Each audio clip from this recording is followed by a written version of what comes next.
ओम शांति। ओम शांति। आज प्यारे बाबा के 15 तारीख के महावाक्य 15/10/2024 प्रातः मुरली। ओम शांति। बाप दादा मधुबन। बाबा बोले, मीठे बच्चे, तुम सब की आपस में एक मत है।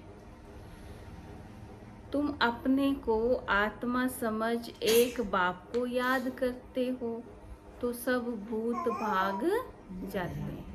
भी एक लकड़ी क्या करेगी? चूल्हा जलाएंगे तो हैं, और अगर सारी इकट्ठी करके जलाएंगे तो जलेगी। तो सबकी आपस में ब्राह्मणों की क्या होनी चाहिए? एक मत, ईश्वरीय मत। ठीक है, तो जब हम इकट्ठे बैठ के योग करेंगे तो उसमें बल आएगा, अकेले में बल नहीं आता। प्रश्न है, पद्मा पदम भाग्यशाली बनने का मुख्य आधार क्या है? उत्तर है, जो बाबा सुनाते हैं उस एक एक बात को धारण करने वाले ही पद्मा पदम भाग्यशाली बनते हैं। जज करो बाबा क्या कहते हैं और रावण संप्रदाय वाले क्या कहते हैं। बाप जो नॉलेज देते हैं उसे बुद्धि में रखना। स्वदर्शन चक्रधारी बनना ही पद्मा पदम भाग्यशाली बनना है। इस नॉलेज से ही तुम गुणवान बन जाते हो। ओम शांति। रूहानी बाप अंग्रेजी में कहा जाता है स्पिरिचुअल फादर। सतयुग में जब तुम चलेंगे तो वहाँ अंग्रेजी आदि दूसरी कोई भाषा तो नहीं होगी। तुम जानते हो सतयुग में हमारा राज्य होता है, उसमें हमारी जो भाषा होगी वही चलेगी। कौन सी भाषा चलेगी? फिर आप हरियाणवी क्यों बोलते हो? वहाँ कौन सी भाषा चलेगी? तो प्रैक्टिस करनी है ना, तो कैसे बोलेंगे? क्या बोलेंगे? हिंदी में। प्यार से बोलना। अभी तो अनेकानेक भाषाएं हैं, जैसा जैसा राजा वैसी वैसी उनकी भाषा चलती है। अब यह तो सब बच्चे जानते हैं। सब सेंटर्स पर भी जो बच्चे हैं उनकी है एक मत। अपने को आत्मा समझना है और एक बाप को याद करना है ताकि सब भूत भाग जाएं। बाप है पतित पावन। 5 भूतों की तो सब में प्रवेशता है। आत्मा में ही भूतों की प्रवेशता होती है। फिर इन भूतों अथवा विकारों का नाम भी लगाया जाता है देह, अभिमान, काम, क्रोध आदि। ऐसे नहीं कि सर्वव्यापी कोई ईश्वर है। कभी भी कोई कहे कि ईश्वर सर्वव्यापी है तो कहो सर्वव्यापी आत्माएं हैं, और इन आत्माओं में 5 विकार सर्वव्यापी हैं। बाकी ऐसे नहीं कि परमात्मा सर्व में विराजमान है। परमात्मा में फिर 5 भूतों की प्रवेशता कैसे होगी? एक एक बात को अच्छी रीति धारण करने से तुम पद्मा पदम भाग्यशाली बनते हो। दुनिया वाले रावण संप्रदाय कहते हैं और आप क्या कहते, बाप क्या कहते हैं? अब जज करो। हरेक के शरीर में आत्मा है, उस आत्मा में 5 विकार प्रवेश हैं। शरीर में नहीं, आत्मा में 5 विकार अथवा भूत प्रवेश होते हैं। सतयुग में यह 5 भूत नहीं है, नाम ही है डीटी वर्ल्ड। यह है डेविल वर्ल्ड। डेविल कहा जाता है असुर को। कितना दिन और रात का फर्क है। अभी तुम चेंज होते हो। वहाँ तुम्हारे में कोई भी विकार, कोई अवगुण नहीं रहता। तुम्हारे में संपूर्ण गुण होते हैं। तुम 16 कला संपूर्ण बनते हो। पहले थे फिर नीचे उतरते हो। इस चक्र का अभी मालूम पड़ा है। 84 का चक्र कैसे फिरता है। हम आत्मा को स्व का दर्शन हुआ है, अर्थात इस चक्र का नॉलेज हुआ है। उठते बैठते चलते तुमको यह नॉलेज बुद्धि में धारण करना है। बाप नॉलेज पढ़ाते हैं। यह रूहानी नॉलेज बाप भारत में ही आकर देते हैं। कहते हैं ना हमारा भारत, वास्तव में हिंदुस्तान कहना तो रोंग है। तुम जानते हो भारत जब स्वर्ग था तो सिर्फ हमारा ही राज्य था और कोई धर्म नहीं था। न्यू वर्ल्ड थी, नई दिल्ली कहते हैं ना। दिल्ली का नाम असल दिल्ली नहीं था, फिर क्या था? अच्छा, परिस्तान। क्या नाम था? परिस्तान कहा जाता था। दिल्ली को कैपिटल कहते हैं। इन लक्ष्मी नारायण का राज होगा और कुछ भी नहीं होगा, हमारा ही राज होगा। अभी तो राज्य नहीं है, इसलिए सिर्फ कहते हैं हमारा भारत देश है। राजाएं तो है नहीं। तुम बच्चों की बुद्धि में सारा ज्ञान चक्र लगाता है। बरोबर पहले पहले इस विश्व में देवी देवताओं का राज्य था और कोई राज्य नहीं था। जमुना का कंठा था, उसको परिस्तान कहा जाता था। देवताओं की कैपिटल दिल्ली ही रही है, तो सभी को कशिश होती है। सबसे बड़ी भी है, एकदम सेंटर में है। मीठे मीठे बच्चे जानते हैं पाप तो जरूर हुए हैं। क्या सुना? पाप तो जरूर हुए हैं। पाप आत्मा बन गए हैं। सतयुग में होते हैं, क्या होते हैं? पुण्य आत्मा। बाप ही आकर पावन बनाते हैं, इसलिए तुम शिव जयंती भी मनाते हो। अब जयंती अक्षर तो सबसे लगता है, इसलिए उनको फिर शिवरात्रि कहते हैं। रात्रि का अर्थ तो तुम्हारे सिवाय और कोई समझ ना सके। अच्छे अच्छे विद्वान आदि कोई भी नहीं जानते कि शिवरात्रि क्या है, तो मनाएं क्या? बाप ने समझाया है रात्रि का अर्थ क्या है। यह जो 5000 वर्ष का चक्र है, उसमें सुख और दुख का खेल है। सुख को कहा जाता है दिन, दुख को कहा जाता है रात। अब क्या चल रहा है? अब दिन है, सब दुखी हैं, तो अभी क्या चल रही है? रात। तो दिन और रात के बीच में आता है संगम। आधा कल्प है सोजरा। सतयुग त्रेता है दिन और आधा कल्प है अंधियारा। भक्ति में तो बहुत तिक तिक चलती है। भक्ति में तो बहुत, यहाँ है सेकंड की बात, बिल्कुल इजी है। सहज योग। तुमको पहले जाना है मुक्ति धाम। इसमें प्रैक्टिस है, भक्ति में प्रैक्टिस नहीं है। हनुमान चालीसा पढ़ लो, कोई पाठ पढ़ लो, लेकिन यहाँ किसी को कहीं 1 घंटा बैठ जाओ तो बाबा कहते हैं फिर तुम जीवन मुक्ति और जीवन बंध में कितना समय रहे हो। यह तो तुम बच्चों को याद है, फिर भी घड़ी घड़ी भूल जाते हो।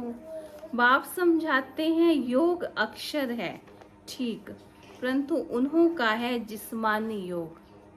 हठ योग करते हैं, ध्यान क्या चीज है उन्हें पता नहीं। यह है आत्माओं का परमात्मा के साथ योग। सन्यासी लोग अनेक प्रकार के हठ योग आदि सिखाते हैं तो मनुष्य मूंझते हैं। तुम बच्चों का बाप भी है, टीचर भी है, तो उनसे योग लगाना पड़े ना। टीचर से पढ़ना होता है। बच्चा जन्म लेता है तो पहले बाप से योग होता है, फिर 5 वर्ष के बाद टीचर से योग लगाना पड़ता है। फिर वानप्रस्थ अवस्था में गुरु से योग लगाना पड़ता है। 3 मुख्य याद रहते हैं, वह तो अलग अलग होते हैं। यहाँ यह एक ही बार बाप आकर बाप भी बनते हैं, टीचर भी बनते हैं और ममता माता। वंडरफुल है ना। ऐसे बाप को तो जरूर याद करना चाहिए। जन्म जन्मांतर 3 को अलग अलग याद करते आए हो। सतयुग में भी बाप से योग होता है, फिर टीचर से होता है। पढ़ने तो जाते हैं ना, बाकी गुरु की वहाँ दरकार नहीं रहती, क्योंकि सब सदगति में है। यह सब बातें याद करने में क्या तकलीफ है, बिल्कुल सहज है। इसको कहा जाता है सहज योग। परंतु यह है अनकॉमन। बाप कहते हैं मैं यह टेम्परेरी लोन लेता हूँ, सो भी कितना थोड़ा समय लेता हूँ। 60 वर्ष में वानप्रस्थ अवस्था होती है। कहते हैं 60 तो लगी लाठ। इस समय सबको लाठी लगी हुई है। सब वानप्रस्थ निर्वाण धाम में जाएंगे। वह स्वीट होम, स्वीटेस्ट होम, उसके लिए कितनी अथाह भक्ति की है। अभी चक्र फिरकर आए हो। मनुष्यों को यह कुछ भी पता नहीं, ऐसे ही गपोड़ा लगा दिया है कि लाखों वर्ष का चक्र है। लाखों वर्ष की बात हो तो फिर रेस्ट मिल ना सके, रेस्ट मिलना ही मुश्किल हो जाए। तुमको रेस्ट मिलती है, इसको कहा जाता है साइलेंस होम, इनकॉर्पोरियल वर्ल्ड। यह स्थूल स्वीट होम, वह मूल स्वीट होम। आत्मा बिल्कुल छोटा रॉकेट है, उससे तीखा भागने वाला कोई होता नहीं। यह तो सबसे तीखा है। 1 सेकंड में शरीर छूटा और यह भागा, दूसरा शरीर तो तैयार रहता है। ड्रामा अनुसार पूरे टाइम पर तो उनको जाना ही है। ड्रामा कितना एक्यूरेट है, इसमें कोई इनएक्यूरेसी है नहीं, यह तुम जानते हो। बाप भी ड्रामा अनुसार बिल्कुल एक्यूरेट टाइम पर आते हैं। 1 सेकंड का भी फर्क नहीं पड़ सकता है। मालूम कैसे पड़ता है कि इसमें बाप भगवान है, जब नॉलेज देते हैं। बच्चों को बैठ समझाते हैं।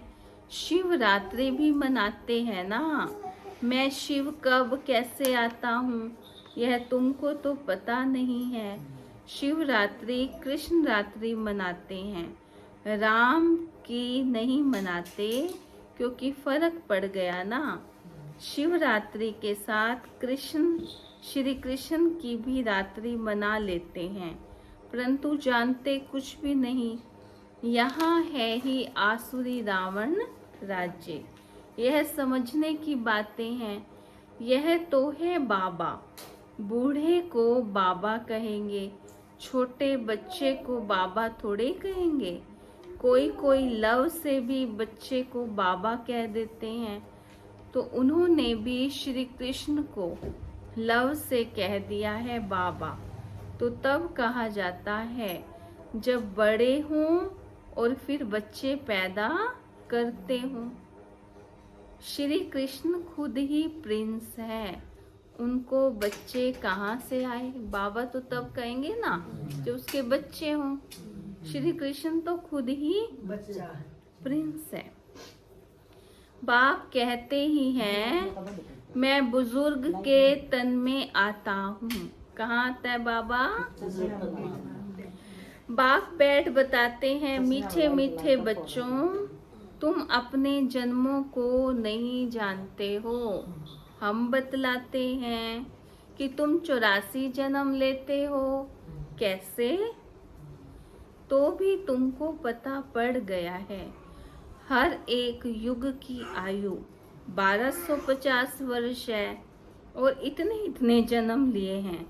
84 जन्मों का हिसाब है ना, 84 लाख का तो हिसाब हो ना सके। कौन बैठ लगाएगा? भक्ति में तो हमने सुना है, मैंने बहुत सुना है, भक्ति बहुत किया हमने। 84 लाख योनियां, कभी सांप बने, कभी बिच्छू बने, कभी छिपकली बने। तो बाबा कहते कौन लगाएगा उसका हिसाब? बाबा ने कहा जन्म कितने होते हैं? 84। 84 लाख का तो हिसाब हो ना सके। इसको कहा जाता है 84 का चक्कर। क्या कहा जाता है? 84 लाख की तो बात ही याद ना आए। यहाँ कितने अपरंपार दुख हैं, कैसे दुख देने वाले बच्चे पैदा होते हैं। इसको कहा जाता है रौरव नरक। बिल्कुल छिछी दुनिया है।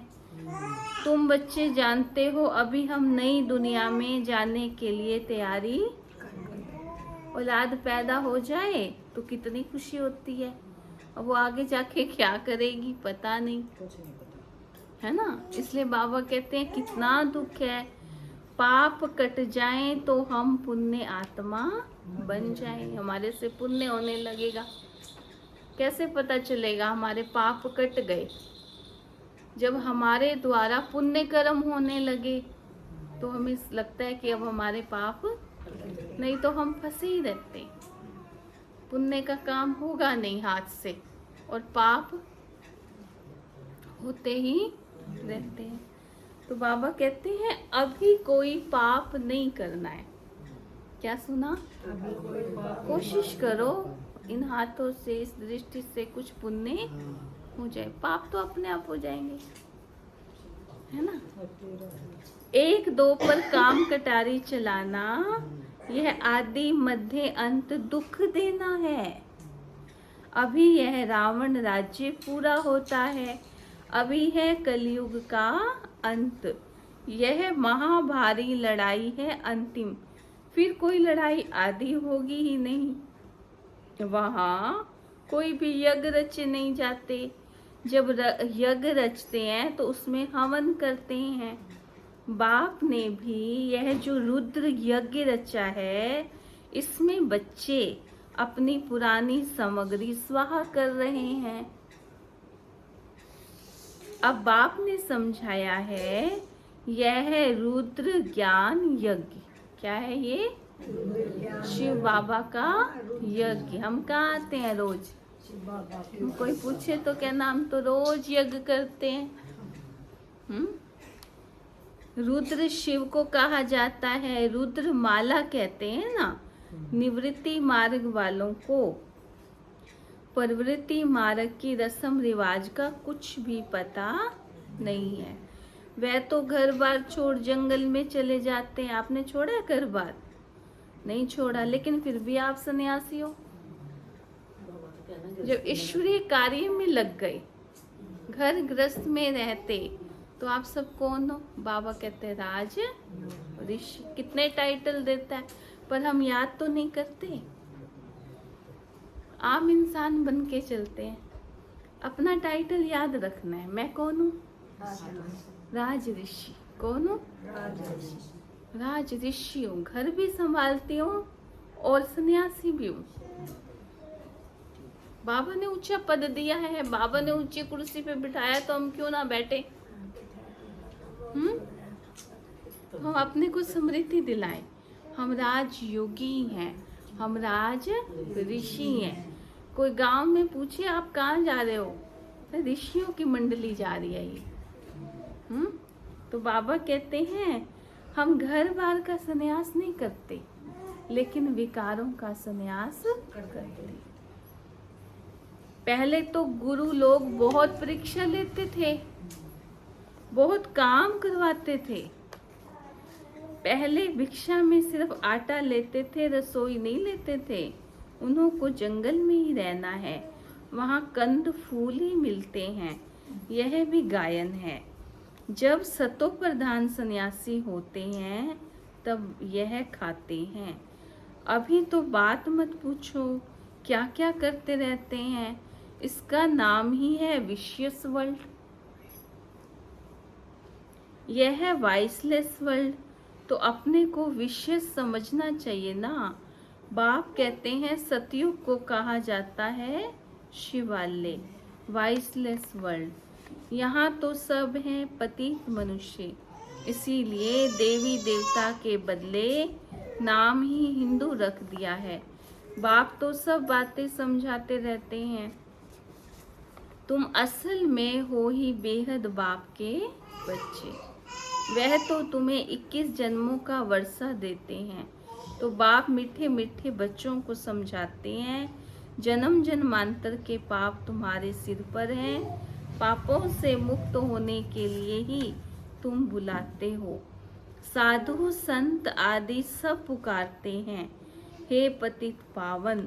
अर्थ कुछ समझते नहीं, ऐसे ही गाते रहते हैं, ताली बजाते रहते हैं। उनसे कोई पूछे परमात्मा से योग कैसे लगाएं, उनसे कैसे मिले, तो कह देंगे सर्वव्यापी है। क्या यही रास्ता बताते हैं? कह देते वेद शास्त्र पढ़ने से भगवान मिलेगा। परंतु बाप कहते हैं मैं हर 5000 वर्ष के बाद ड्रामा के प्लान अनुसार आता हूँ। यह ड्रामा का राज सिवाय बाप के और कोई नहीं जानते। लाखों वर्ष का ड्रामा तो हो ही नहीं सकता। अब आप समझाते हैं यह 5000 वर्ष की बात है। कल पहले भी बाबा ने कहा था मन मना बहु। यह महामंत्र माया पर जीत पाने का मंत्र है। बाप ही बैठ अर्थ समझाते हैं, दूसरा कोई अर्थ नहीं समझाते। गाया भी जाता है सर्व का सदगति दाता एक, कोई मनुष्य तो हो नहीं सकता। देवताओं की भी बात नहीं, वहाँ तो सुख ही सुख है। वहाँ कोई भक्ति नहीं करते। भक्ति की जाती है भगवान से मिलने के लिए। सतयुग में भक्ति होती नहीं, क्योंकि 21 जन्मों का वर्षा मिला हुआ है। तब गाया जाता है दुख में सिमरन सब करे, सुख में करे ना। यहाँ तो अथाह दुख है। घड़ी घड़ी बाबा को कहते हैं रहम करो बाबा, रहम करो। यह कलयुगी दुखी दुनिया सदैव नहीं रहती है। सदा रहेगा कोई दुखी? नहीं रहेगा। सतयुग त्रेता पास्ट हो गए हैं, फिर होंगे। लाखों वर्ष की तो बात भी याद नहीं रह सकती। अब बाप तो सारी नॉलेज देते हैं। बाप तो अपना परिचय भी देते हैं और रचना के आदि मध्य अंत का राज भी समझाते हैं। 5000 वर्ष की बात है। तुम बच्चों को ध्यान में आ गया है। अभी तो पराये राज्य में है, तुमको अपना राज्य था। यहाँ तो लड़ाई से अपना राज्य लेते हैं, हथियारों से, मारा मारी से अपना राज्य लेते हैं। तुम बच्चे तो योग बल से अपना राज्य स्थापन कर रहे। तुम्हें सतो प्रधान दुनिया चाहिए। पुरानी दुनिया खत्म हो, नई दुनिया बननी है। इसको कहा जाता है कलयुग पुरानी दुनिया, सतयुग है नई दुनिया।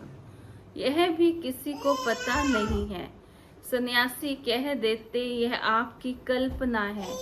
यहाँ ही सतयुग है, यहाँ ही कलयुग है। अब बाप बैठ समझाते हैं, एक भी ऐसा नहीं है जो बाप को जानता हो। अगर कोई जानता होता तो परिचय देता। सतयुग त्रेता क्या चीज है, किसी को समझ में थोड़े ही आता है। तुम बच्चों को बाप अच्छी रीति समझाते रहते हैं। बाप ही सब कुछ जानते हैं। जानी जाननहार अर्थात नॉलेजफुल है। मनुष्य सृष्टि का बीज रूप है, ज्ञान का सागर, सुख का सागर। उनसे ही हमको वर्षा मिलना है।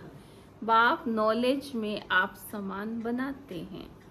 अच्छा मीठे मीठे सिखिलते बच्चों प्रति माता पिता बाप दादा का याद प्यार और गुड मॉर्निंग।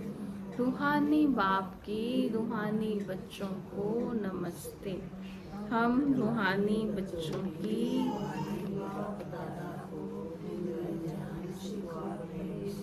याद प्यार गुड मॉर्निंग नमस्ते नमस्ते ओम शांति। धारणा के लिए मुख्य सार, यह पापों से मुक्त होने का समय है। यह पापों से मुक्त होने का समय है, इसलिए अभी कोई पाप नहीं करना है। क्या नहीं करना है? पुरानी सब सामग्री इस रुद्र यज्ञ में स्वाहा करनी। दूसरा, अभी वानप्रस्थ अवस्था है, इसलिए बाप टीचर के साथ साथ सतगुरु को भी याद करना है। स्वीट होम में जाने के लिए आत्मा को सतो प्रधान बनाना है। आज का वरदान, कल का वरदान सुनाओ।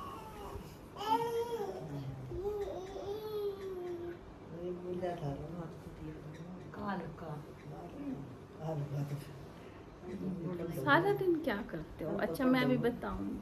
आज का वरदान है, अपनी सूक्ष्म कमजोरियों को चिंतन करके परिवर्तन करने वाले स्वचिंतक भव। अपनी सूक्ष्म कमजोरियों को चिंतन करके परिवर्तन करने वाले स्वचिंतक भव। क्या सुना? चिंतन करके परिवर्तन करने वाले स्वचिंतक भव। सिर्फ ज्ञान की पॉइंट्स रिपीट करना, सुनना और सुनाना, यह स्वचिंतन नहीं है। स्वचिंतन अर्थात अपनी सूक्ष्म कमजोरियां, मेरे में क्या क्या कमजोरियां हैं। कोई ऐसी आदत झूठ बोलने की, चोरी करने की, या फिर निंदा करने की, कई आदतें होती है ना, लेट उठने की, आलस करने की, कितनी कमजोरियां हैं हमारे अंदर। उसका सूक्ष्म में चिंतन करना है, इसका मेरे ऊपर क्या प्रभाव पड़ेगा। तो बाबा कहते सूक्ष्म कमजोरियों को, अपनी छोटी छोटी गलतियों को चिंतन करके मिटाना, परिवर्तन करना, यह है स्वचिंतक बनना। ज्ञान का मनन तो सभी बच्चे बहुत अच्छा करते हैं, अच्छे अच्छे पॉइंट सुना देंगे, लेकिन ज्ञान को स्वयं के प्रति यूज कर धारणा स्वरूप बनना, स्वयं को परिवर्तन करना, इसकी मार्क्स फाइनल रिजल्ट में निकलेगी। स्लोगन है, हर समय करन करावन हार बाबा याद रहे तो मैंपन का अभिमान नहीं आ सकता। ओम शांति।